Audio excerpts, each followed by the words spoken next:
share. I've been really appreciate all the previous podcasts. So thank you to all the other people who've already shared their stories. Well, I turned up in the Casa in 2010. The main reason I thought was because my lovely partner, David Thorne, he had, it's complicated, but he had glaucoma and he'd had emergency eye operations in England.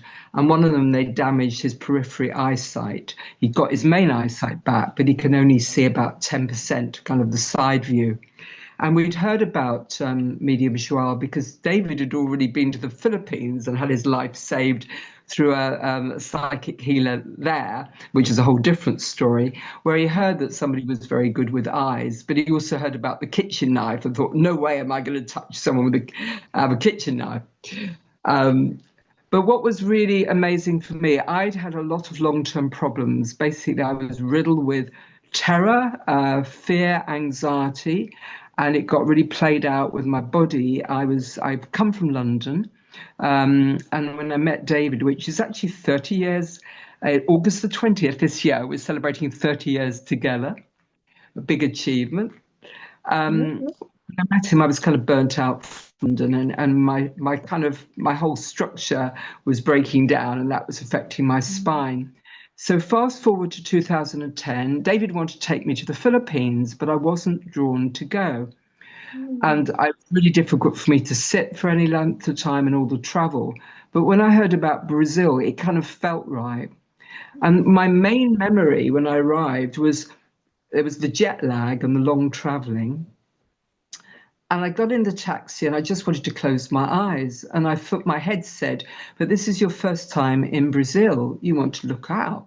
And there was a really strong voice within that said, you'll be coming back. And I hadn't even reached Abidjan then. That was literally the taxi from the airport. So it's like, oh, okay, I'm definitely meant to be here. But my fear level was very high. And also, I was brought up in a Jewish background. So to go into an environment where they were saying the Lord's Prayer, never mind the Hail Mary, which I've never even sort of said or come across in my life, was just extraordinary. And I remember feeling I'm being brainwashed here, but actually knowing it was okay. So there was a big split between my soul really having a sense of coming back home and all my personality patterns, which was so challenged. And because of my spine, I couldn't really sit with groups of people around the meals. I remember coming to your cafe and it was quite an ordeal because it was difficult for me to sit. We were very gifted. We came out with Phyllis Bennett, who I'll always be grateful for, a guide of the cafe.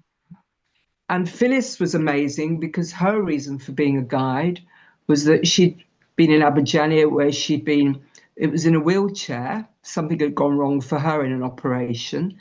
And she was able to get up and walk. And then to give back, she was a guide. So for me, having spinal problems, having Phyllis, who'd had that level of faith and had experienced it, I always remember her saying that the hardest thing was when the entity said, just get up and walk.